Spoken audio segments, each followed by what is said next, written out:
Hi everyone, in this video we are going to be making a bracelet with a random pattern using this John Bead bead bar Czech glass bead mix that I picked up at the Dollar Tree.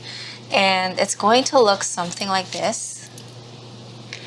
So for this gold version, I also used the same exact brand of bead mix, but it came in a gold color scheme. So you could get different colors of this bead mix.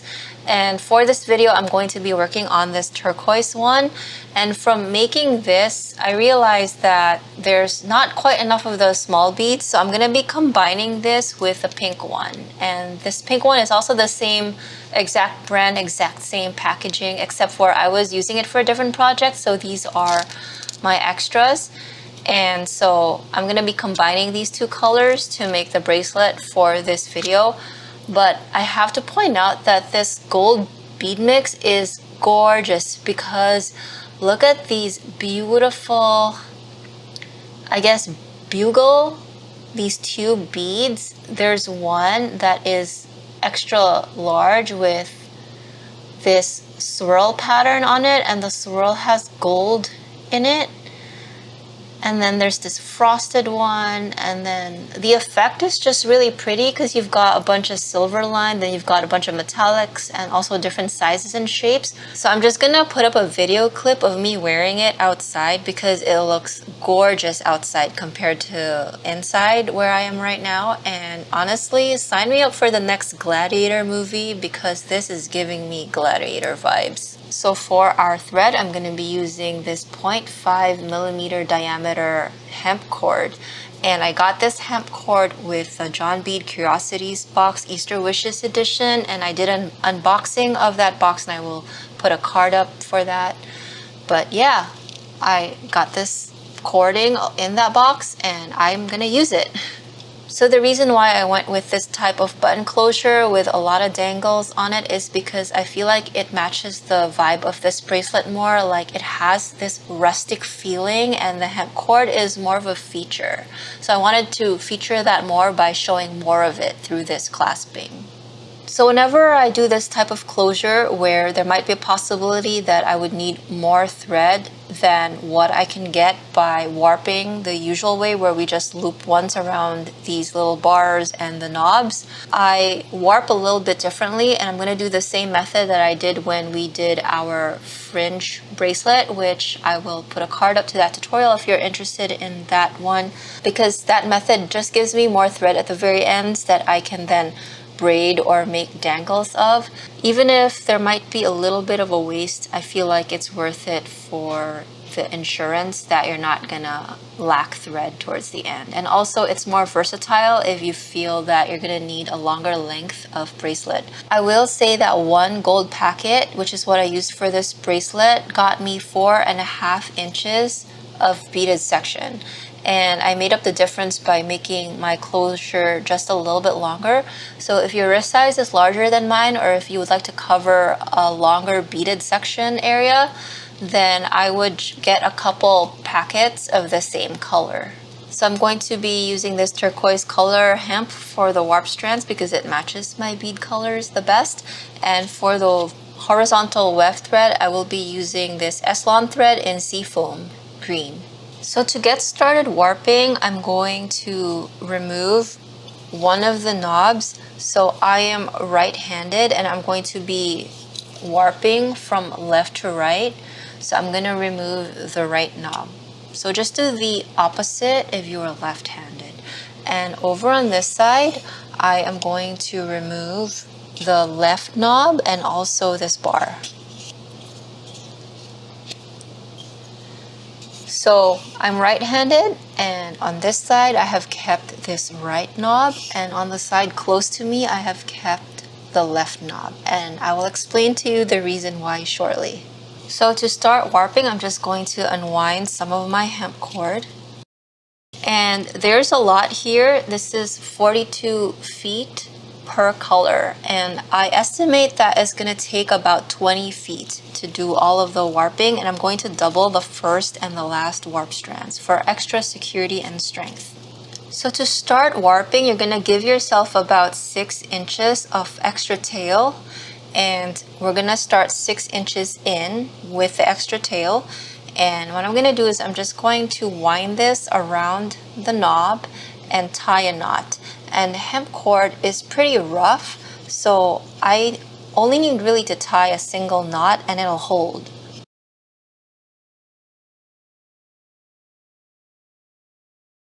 So there's my knot, and from the center of my slotted piece I'm going to count 4 to the left. So from the center I'm gonna do 1, 2, 3, 4, and I'm going to put my cord on that 4th slot, and this is how I'm gonna start my warping. And so I'm just going to now go to the top part, and I'm also going to count 4 to the left from the center. So here's my center. So 1, 2, 3, 4. So I'm gonna put my cord over there. And then I'm going to wrap around the bottom. So I'm just gonna make this go to the bottom like this, and I'm gonna loop around. So we're gonna be looping while warping.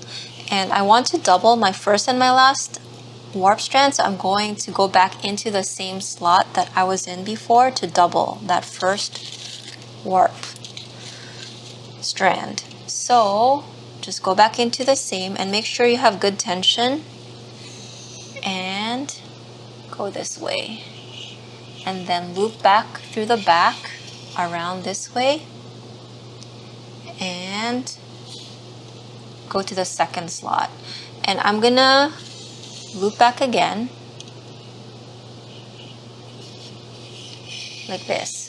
So we're gonna be doing looping, and I am not gonna be stretching out this cord with a marker towards the end because there's very little stretch in the hemp cord, and I'm worried that with this grassy feeling material, this twiny feeling material, I'm worried that I might break it accidentally if I try to stretch it much further. And besides, the tension on this is pretty good as long as you are warping it with tension to begin with.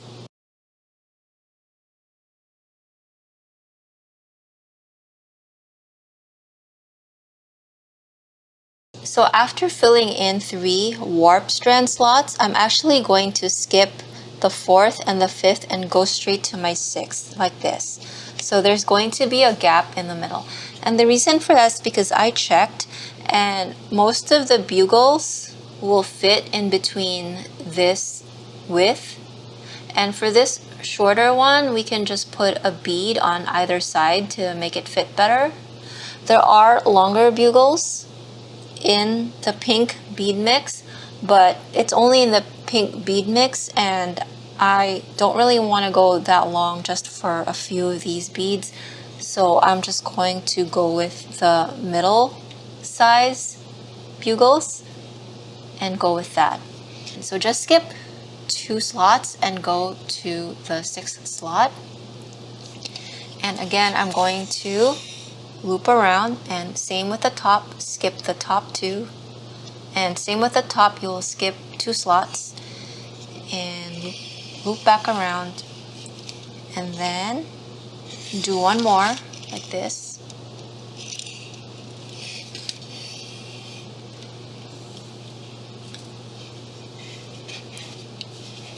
So I looped around, and now we're going to do the last warp strand, and it's going to be doubled. So I'm going to put my cord there, then I'm going to loop back this way, and then loop back around again and put my last warp strand in that same slot to double it.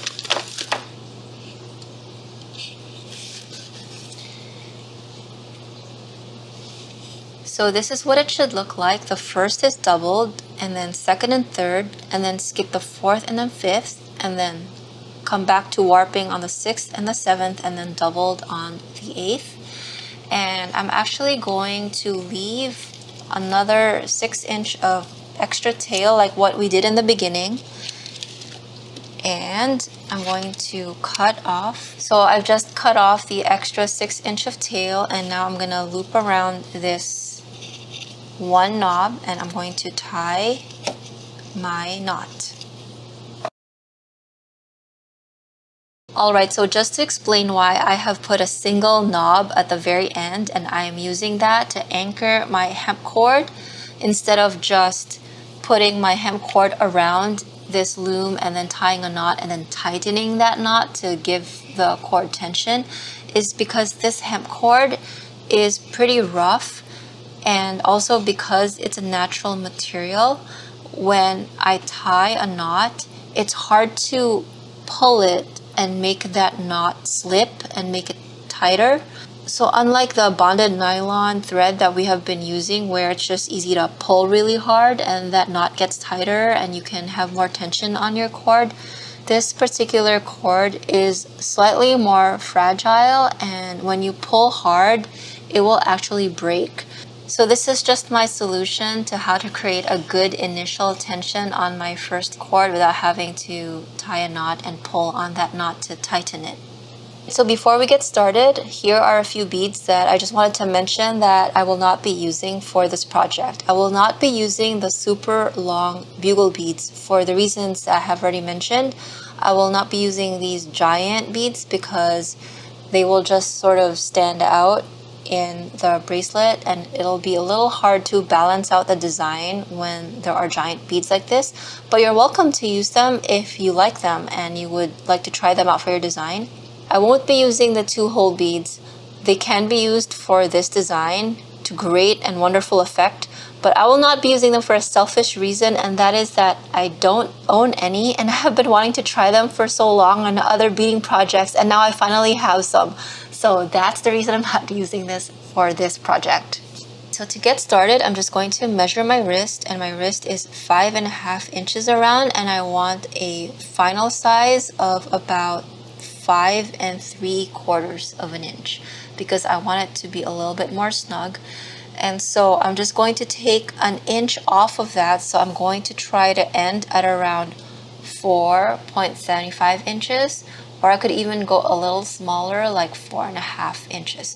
So just take an inch off of your final desired bracelet size, and that's going to be the amount of beaded section that you need to make. So I have cut about 5 feet of thread, and I'm just going to give myself about a 6 to 8 inch tail like this, and I'm going to tie a simple overhand knot on my leftmost warp strand, and again it's doubled, so that's considered as one, so I'm going to tie it over both. And here's my extra, and I'm just going to tie a simple knot like this. And I'm going to start about a couple inches from the edge. And so here's my tail, and I will weave that in towards the very end, and I'm going to put the rest of my longer strand side under my warp strands like this. Just put everything under. And now I'm going to thread my needle. So here are the beads that I picked up just for my first row, just to start with, just to establish the spacing of the warp strands. And we can go nuts later. We can go a little bit wider and a little bit shorter. I like to actually try to keep mine pretty even as much as I can, but that's going to be impossible with this kind of project. Sometimes, as you can see, my warp strands have to sort of bend to conform to the size of the beads, and that is the beauty of this project. But for the most part, I really like to keep my width the same all throughout the bracelet. For this project anyway. You can also change the width of your bracelet and make it wavy if you want, and we might try that project later with a different bead mix maybe. Let me know in the comments if you want to see that. But for now, this is what I'm going to do. So I'm going to slide this down.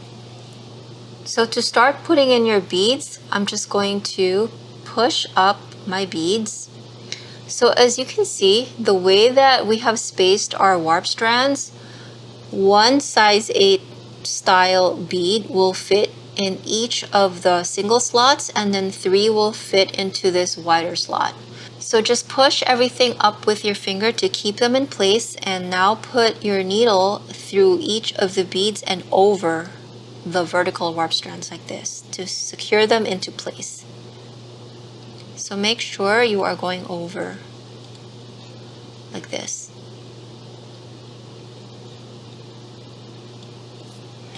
So now I'm going to pull my thread,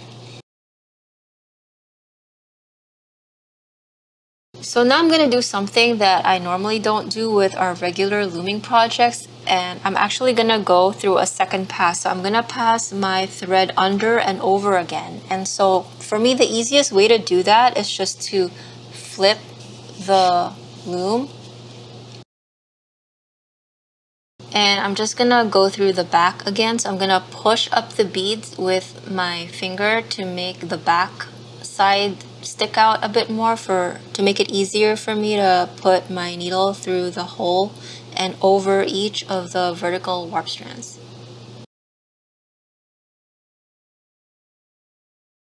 So I have just gone through the back side.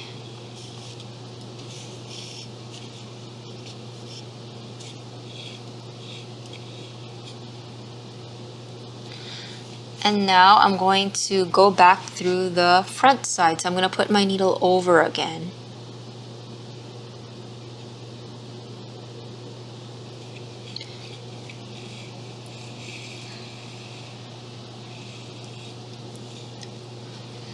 So this size of beads has large holes, so it's not going to be an issue to go a couple passes. And I really want my first one to be extra secure because later on I'm just going to braid the ends. So I just want an extra thread there for extra security. And also I find that having more thread makes the beads more stable and less flimsy, like they don't bounce around as much. I like that doing the double passes makes the stitch feel more secure and also more firm. And so as I go up through my bracelet, what I'm going to be doing is, if I can manage it, I'm actually going to do 2 passes each. So it does take longer, but I feel like it's worth it. So here are the beads that I'll be using for the second row, and I will show you a trick when I get to the third row for how you can plan out your beads better to fit the different spaces that we have created on these warp strands. But for now, let me just slide them down and show you how to put them on again. So here's what they look like after sliding them down my weft thread, and I'm just going to do what we did earlier and I'm going to pop them up. And they're gonna look wonky, but once we do our thread pass, it should look better. And so now I'm gonna do what we did earlier, and I'm just going to put my needle over the warp strands and through each of the beads like this.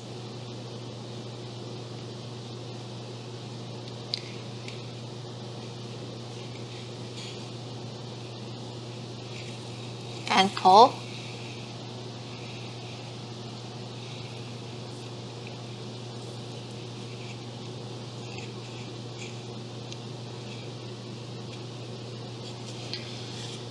And now I have a second row.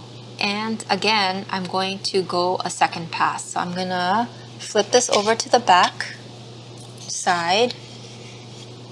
So I've just flipped the loom over to the back side, and I'm going to push the beads up with my finger again, and I'm going to put my needle over the warp strands and through each of the beads from the back, like this.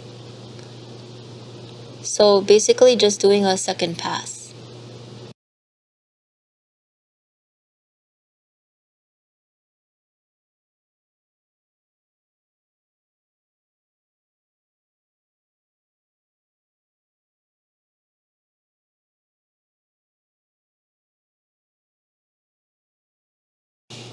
So now my second row is done, and I have double weft threads going through them. So here's my third design, and one thing you might want to do is to test if your beads will fit before you put them in. So what I like to do is I like to pop them up to see if they will be a good fit first before I slide them down my weft thread, and this looks fine to me. And it's generally good practice to put 2 seed beads on either side of your bugles, because bugles are known to have sharp edges, so you can prevent cutting your thread accidentally on those sharp edges by cushioning them with 2 round seed beads. So that's the general advice, but sometimes I ignore it at my own risk. So you might see me doing that. But for now, I see that these beads fit well, so I'm going to slide them down.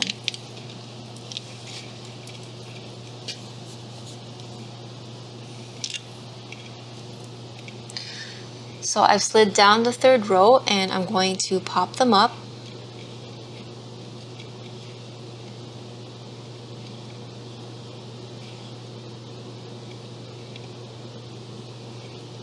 And I'm going to put my needle over the warp strands and through the beads like this.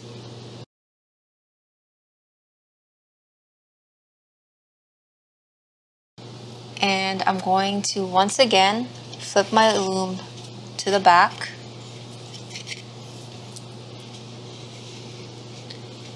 Push up with my finger to better expose the bead holes and put my needle again through the beads.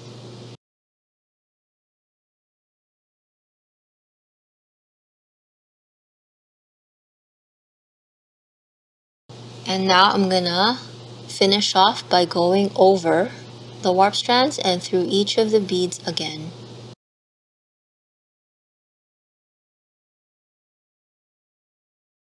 So that's my third row, and to be honest, I don't always like to put my bugles next to each other. I like to vary it up between bugles and then adding beads here. So let me do a fourth row and show you. Alright, so to do the fourth row for planning purposes, what I'm going to do is I'm just going to put my needle under the warp strands, but I'm not going to slide down all of my thread under the warp strands yet. And I'm just going to put on a pattern. So here is the pattern I picked, and I'm not sure if it's going to fit properly in the spaces that I have here. So what I'm going to do is before I slide my beads down, I'm going to pop them up to see which beads will go in which areas. So I have this going on right now, and I can see that over on here I only have a small bead, but what I really want is another small bead. So I want to double up on my smaller beads in this slot. So I'm going to just take off my larger bead and I'm going to just quickly put in a small bead. And now I know that I have everything that I need to fit the columns nicely, so I'm going to now slide all of my beads down. And I'm going to do the same thing and pop up my beads through all the slots and put my needle over all of the vertical warp strands and through each of the beads. So basically this is what I wanted to show you. For me, what I do to plan what beads are going into which slots, I like to just put them on my needle first, and then before I slide them down my thread, I'll just very quickly pop them up just so I can see if I have enough beads to cover all of my slots or if I have too many beads. That way I can adjust accordingly, and also I can see if certain beads are too big or are taking up too much space, then I can also substitute them.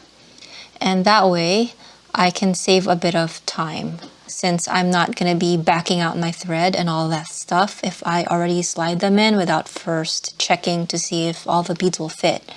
So I'm just going to do what I did before, and I'm going to pass my needle through all of the beads twice.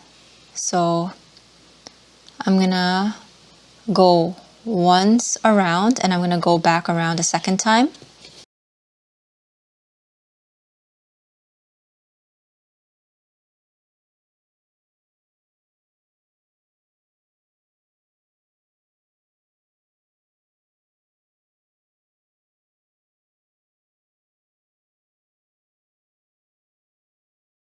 And sometimes I'll do it in parts if I feel like there's a small bead here and I can't get my needle through the whole row at once.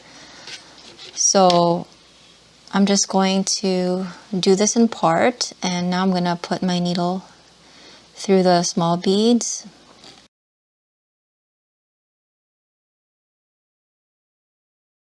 So now I have done 2 rounds, and so I'm ready to do my next row. So from here, you can just go in a freeform fashion and put beads in that you like. And for the most part, try to put 2 seed beads on either side of the bugle. So sandwich the bugle between 2 seed beads to prevent your thread from accidentally being cut off by a sharp edge from the bugle. And once again, I want to warn you that I might disobey that rule once in a while if, for example, I have a bugle that fits exact and I really can't sandwich it between 2 seed beads. And one thing that I like to do is that, for example, for this gold bracelet, if I have 2 small beads, for example, over here I have 2 small beads, sometimes I like to do a big bead next. So over here in my turquoise, I have 2 small beads. Then I want to do big beads on top of that, which helps fill in the space a little bit that is being offset by there being a small bead instead of a big bead to fill in that space. And same with here, because I have a bigger bead here, then I might opt to put in a small bead on top of that for my next row so that it gives a bit of variety instead of it just being big beads in every single row. And also same here. And at the end of the day, it balances each other out and they offset each other so that there's not a lot of gaps. Although I don't really care so much if there are gaps, that's just part of the charm.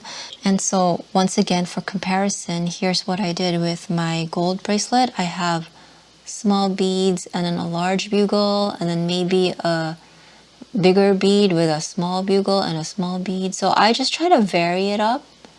And at the end of the day, when you're looking at it, you're not really bothered if there are little gaps between the beads. So just keep going and I'll meet you back when you're ready to add more new thread. And also if you're interested, I'll put high resolution photos of the finished turquoise bracelet as well as this gold bracelet so that if you want to look at how I did my pattern, you can certainly do that from my photos and it'll be on my Ko-fi page.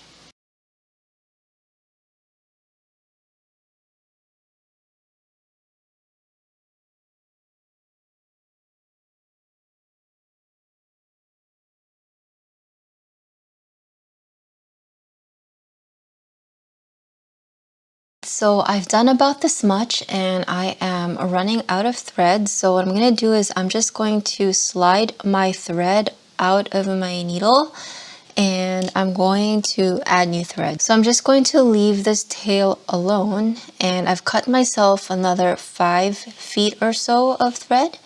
And I'm going to do what we did earlier to start the looming process, which is to tie an overhead knot and make sure you leave about 6 to 8 inches of tail over on this leftmost warp strand.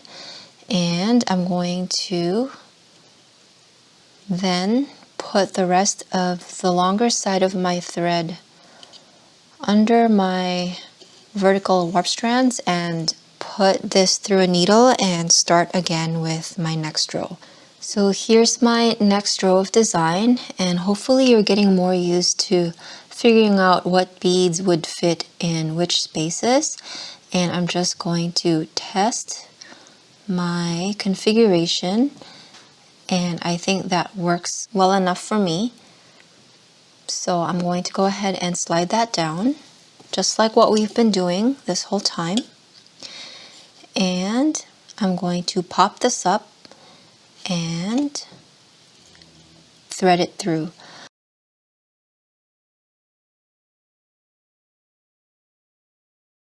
And we will deal with all of the tails later on when we are done with our beaded section, so we'll weave them back into the piece.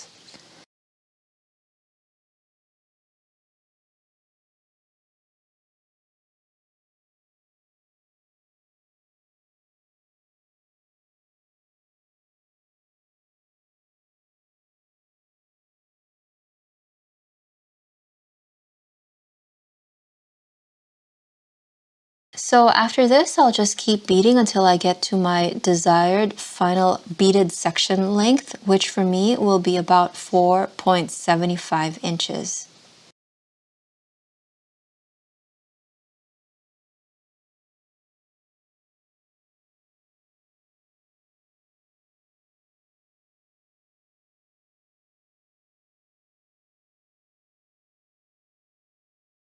All right, so I am at the 4 3/4 mark right now. So I'm going to start tying off my ends. And so I'm going to start with this end over here. So let me just turn it around. And that's because all my threads are coming out on the right side and I'm right-handed, so it's just easier for me to do this. So to start tying off, I'm just going to do it like how we normally do it for loom work. So I'm gonna go back 1 row like this and come out somewhere in the middle, like maybe here. So I'm not coming out of the last bead because I don't want my thread to be exposed and be vulnerable and also to be seen. And then I'm going to go up 1 and catch a thread bridge, which is a thread that is running between 2 beads. And I know that there's thread running under and over the warp strand, so I'm only going to try to get the ones that are running over. And I know that I have been doubling over them, so it's okay if you get both of them. So now I'm going to draw a knot, and to draw a knot, I am going to just put my needle through the loop that forms like this. And now I'm going to go in to the opposite direction. So I'm going to go through this bead and a few other ones. If you're having trouble getting your needle through the smaller beads because we have been doing double rounds, then you can always just go back down and try to find a larger bead, but I find that I haven't had an issue at all going back, as you can see. I'm still able to fit my needle and my thread through.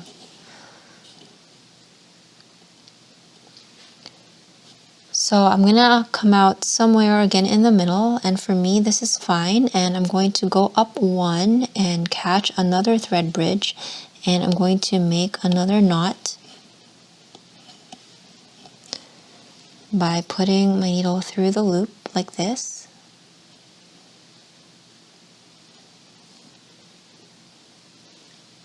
Punch you in a little bit closer. And from there, I'm going to go in the opposite direction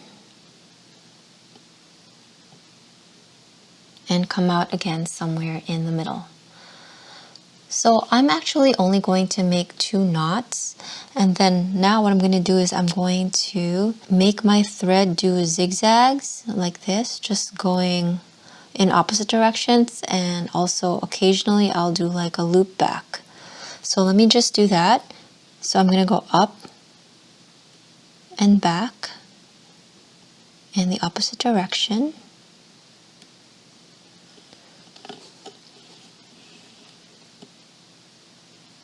And I'm going to loop back around by going back 1 row.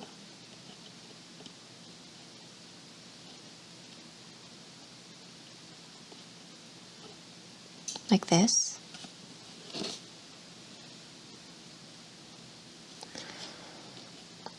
And I'm going to go back up again.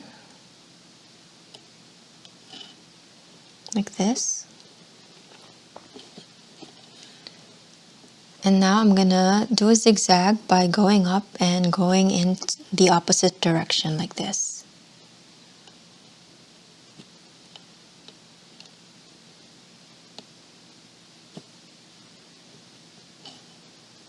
And I'm always coming out somewhere in the middle.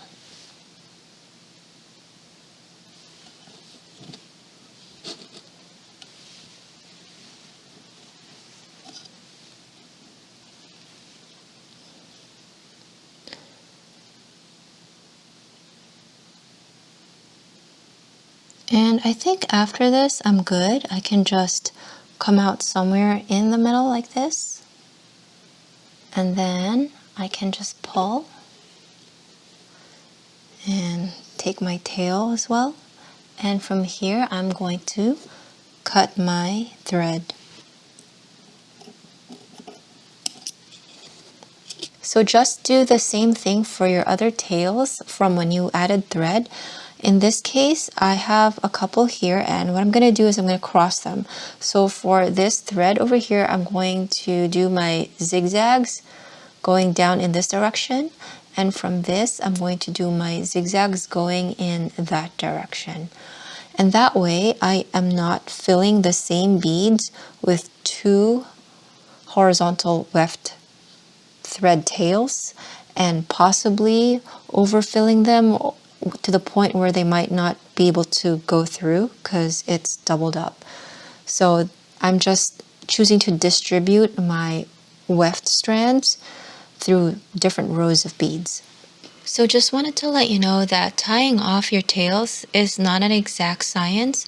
What I'm basically trying to do is trying to zigzag enough and loop enough and tie a couple of knots just so that the tail will be secure and so that it won't unravel. And I think for the most part, just doing even a few is probably sufficient. So what the zigzagging does is that it makes the tension go in opposite directions so that the thread pretty much locks into place. But I personally will do at least one loop around because I feel like that is a bit more secure than zigzagging. So as you probably noticed, I'm just speeding up how I tie off the rest of my threads, and I'm just going to do a few of those just so you could see that I do vary up how I loop around and how I zigzag depending on basically what I feel like. And for example, if a bead is too small, then I'll just go down another row and avoid that bead that is too small just so I can go through a larger bead.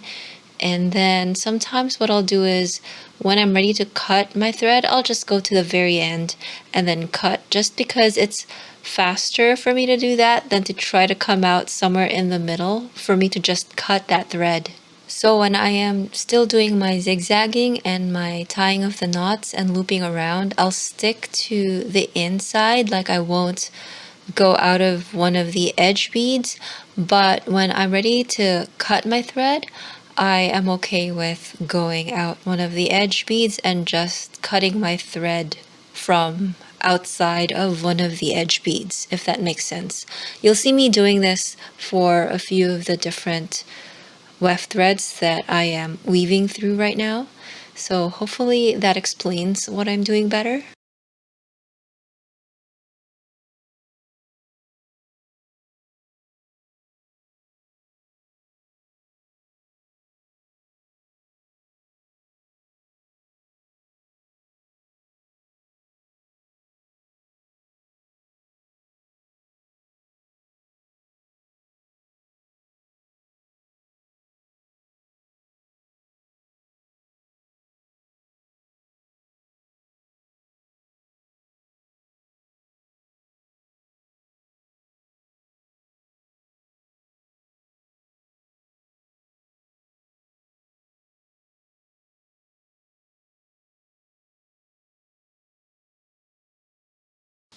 So when you're done tying off all of your tails, we're now ready to take this bracelet off of the loom. So what I'm going to do is I'm just going to take this side off, which should be relatively easy because we only did a single knot. And even if you had done a double knot, it should still be easy considering how thick this cord is. And then I'll also untie the other side as well.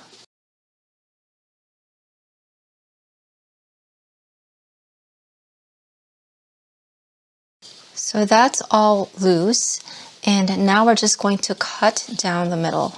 So I'm gonna flip this and I'm just going to cut.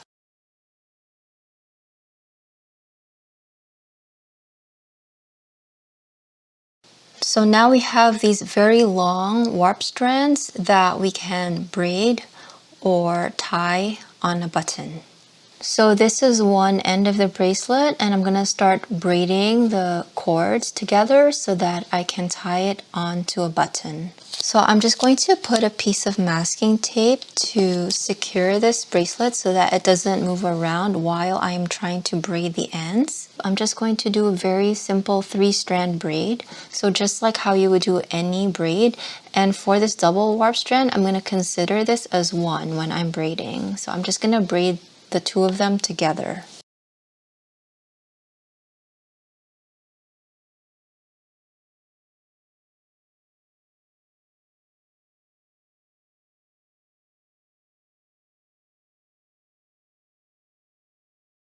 So the length that I'm going to braid is only to the point where I can make a Y. So to the point where this end will be around the middle of the width of this bracelet.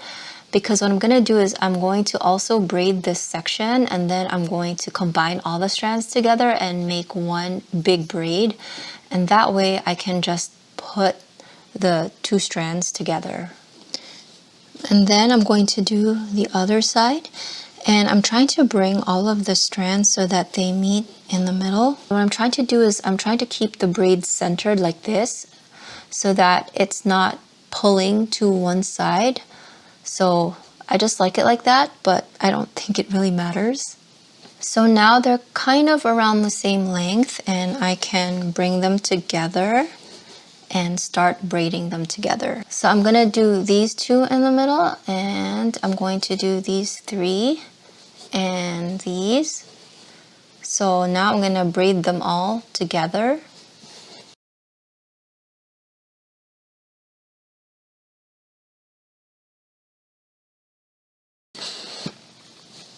So now I have this loosely braided going down the middle, and this loosely braided going down the middle, and a few braids here. And now I'm gonna attach my button. And honestly, I just came up with this. It's not really strict. You can do this however you want.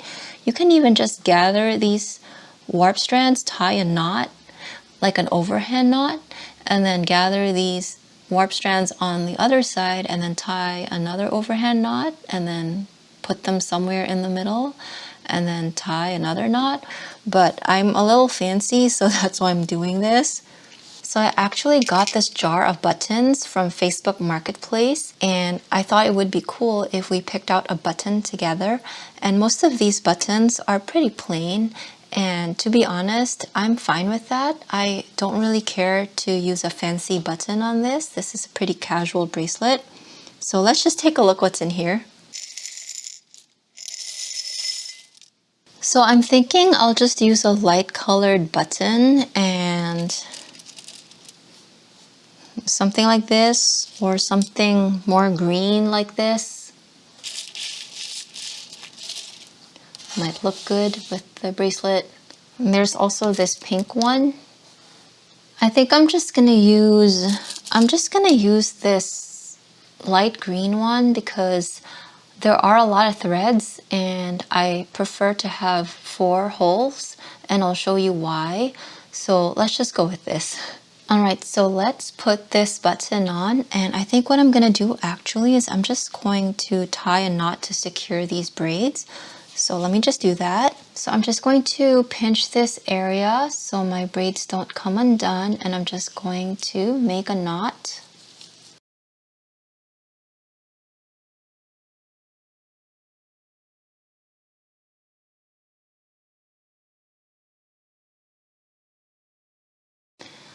And I'm also going to pull each of the individual strands to tighten this knot. So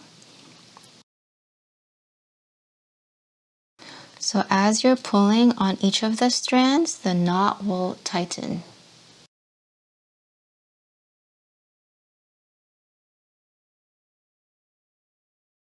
So that looks pretty cute. And now I'm going to divide this into 2 groups of 4.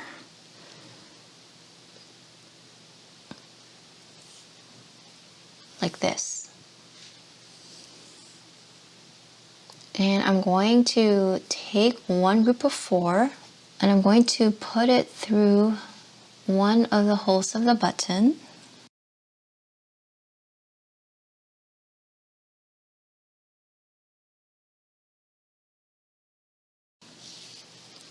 And slide it down like this. So here's a group of 4, and I've just slid it through one hole in this button, and I'm just going to go diagonally across and put the end through the button that is diagonal from where it was coming from, and I'm just going to bring that down like this. And I will tighten this a little bit more later, but for now I just want to get all my thread through the holes. So I have a little bit longer thread here, so let me just even that out, because it's easier to put all the threads through if they're all even, like this.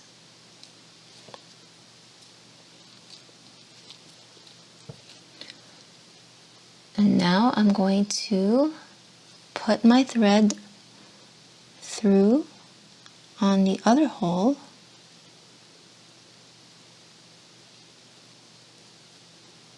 like this. And I'm going to cross over to the other corner of this diamond.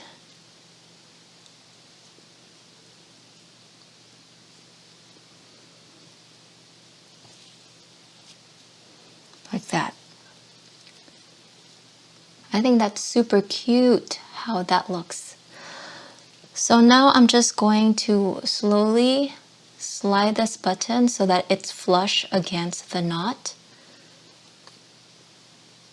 So I'm gonna pull on this, and that will bring this knot up to the button, and then I'm going to tighten it by pulling on the ends. And same with the other side. Pull that and tighten the other ends, and just keep pulling between the two until it's pretty flush like this. And now I'm going to do one last knot around this, but before I do that, I'm gonna get my E6000 ready because I'm gonna glue that knot. So here's my E6000 Plus, which I recommend E6000 Plus as opposed to regular E6000, just because this is low odor, so it doesn't smell as bad, although you should still use adequate ventilation with this product. So I'm just going to put some in an area of my plastic work surface that is a little bit away from where I'm working.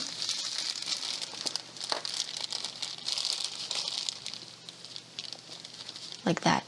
So it's right there, and once again this glue is very, very gummy, as you can see. It really does stretch, so you want to be careful working with it and only use a little bit at a time so that it doesn't become a huge mess. So I'm just gonna move it way out of the way to where my work won't accidentally get caught in that glue. Alright, so now I'm just going to tie a very simple knot using these tails from when we threaded the cord downwards from this button. So it's just a very simple knot. I'm just going to make a loop, and I'm actually going to feed my tail going down and away from the button. So instead of facing my tails this way and threading them upwards, I'm going to make them go away from the button just because I don't want them to be in the way. I don't want them to be fringing all around my button, if that makes sense. So I want them to be out of the way of my button. So I'm just going to face them in this direction, away from the button, and pull. So it's just really a simple knot, just a loop, and put your thread through and put your tails through that loop like this. And before I tighten up everything, I'm just going to organize my thread a little bit, and I'm going to apply some glue to the knot. So, for example, I can see that this knot is crossing over on the side, so I'm just going to put glue under there so that the knot will be more secure. So just a little bit goes a long way, and I also don't want to make a huge mess, and I don't want glue everywhere, so I'm just going to dab a little bit in there like this.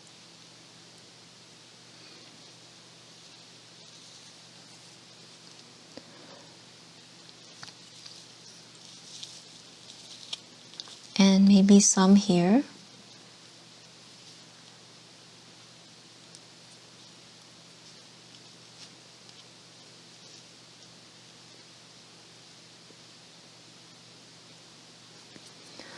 Alright, so I think that's good enough. And now I'm going to start tightening up the knots by pulling on the threads one at a time.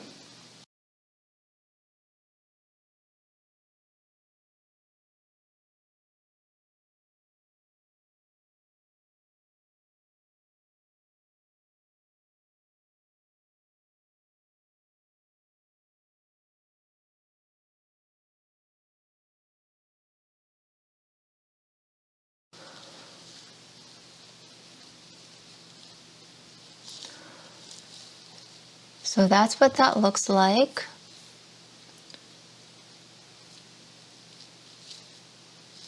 So for this other side, I'm also going to secure it with some tape, and I'm also going to braid both sides, but I'm going to just tie a knot instead of joining them in the middle and braiding them, just because this button is not that big and I want it to fit in this space. So I feel like just braiding them together and knotting them together will be sufficient. So once again, the double warp strands, I'm treating that as one, and I'm going to braid it as one.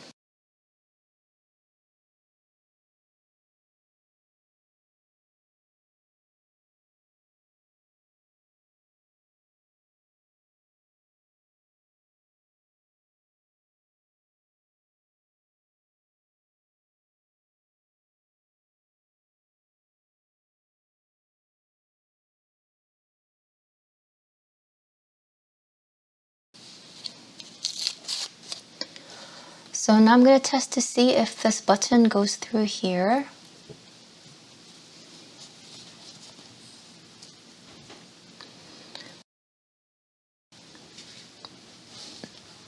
And it does, so I'm just going to tie my knot like this.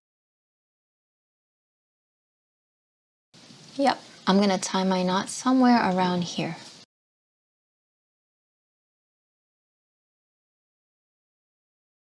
I'm going to use a needle to help me pull this thread through because my fingers are too big to grab everything.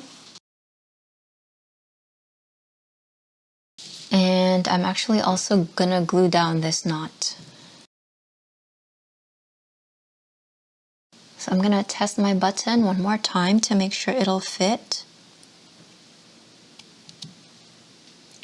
Looks like it will. So I also want to glue down this knot so that it'll be very secure. So I'm just applying just a little bit of glue into that area where it'll come into contact with the knot.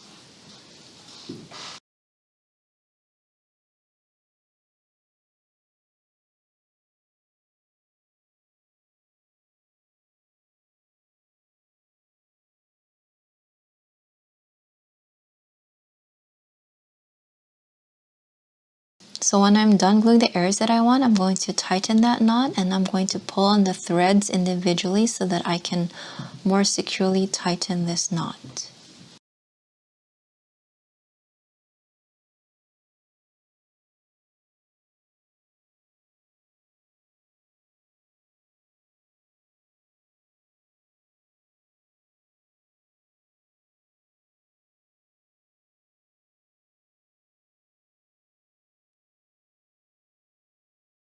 I like to do this a couple times because I don't want to take my chances.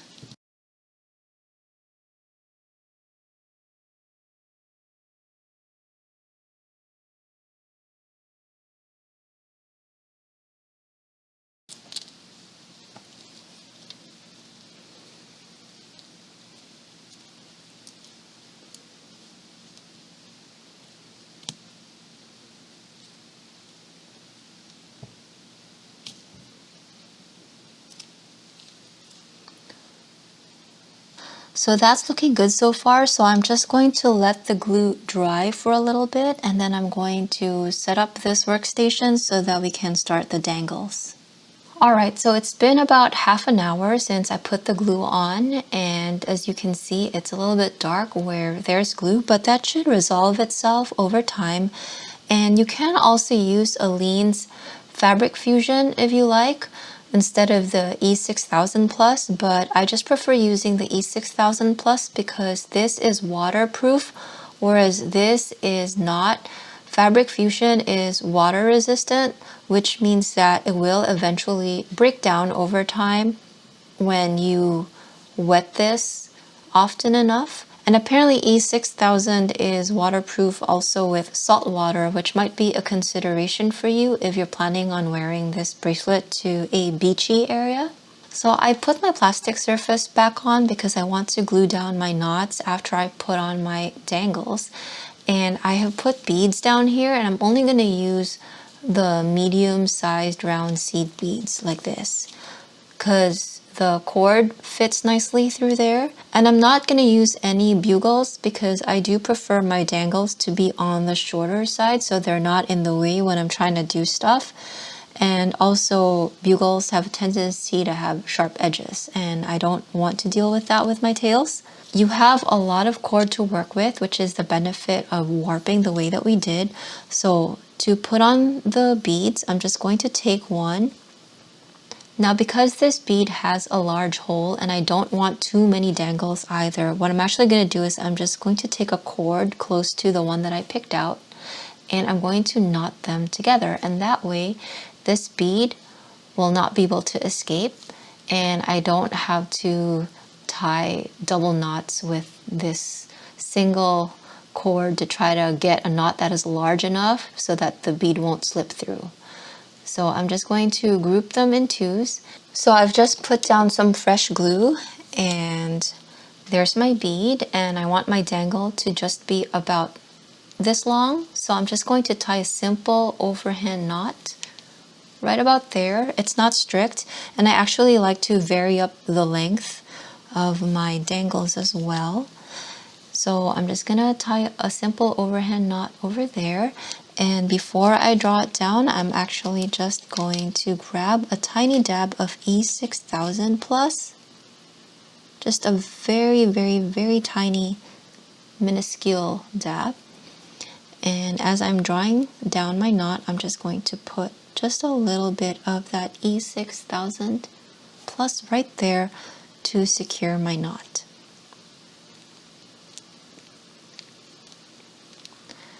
And so that's one dangle done. So I'm just going to do the rest of my dangles on this side before I trim my tails. And I also want to vary the beads that I put on my dangles, so I'll try to go for different colors and different finishes.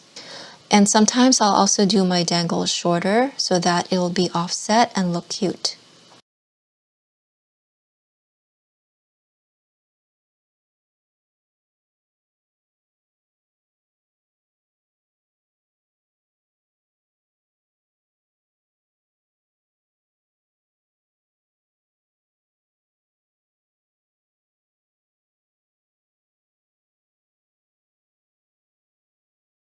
So here's what my first set of dangles look like. So now I'm going to do the other side.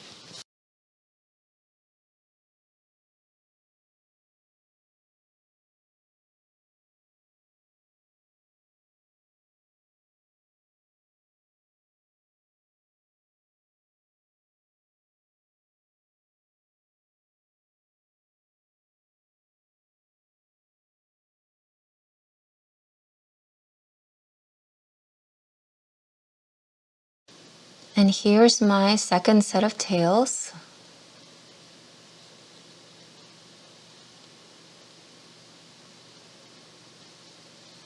So here is the final result. And I really hope that you like this project. I really love all the textures and the different finishes that give this bracelet a lot of character. And this one is a really fun, colorful summer bracelet.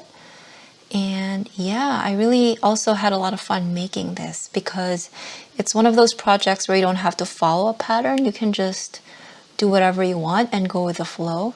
So it's pretty relaxing to make. So here's a close-up, and I really like that it catches the light in different areas as I'm turning it. And yeah, thank you so much for joining me for another tutorial. I really appreciate your support. Thank you so much. And once again, if you'd like to visit my Ko-fi page, I will have high resolution versions of photos of these bracelets for you to look at if you would like to do that. And yeah, thank you so much, and I'll see you again in the next video. Bye!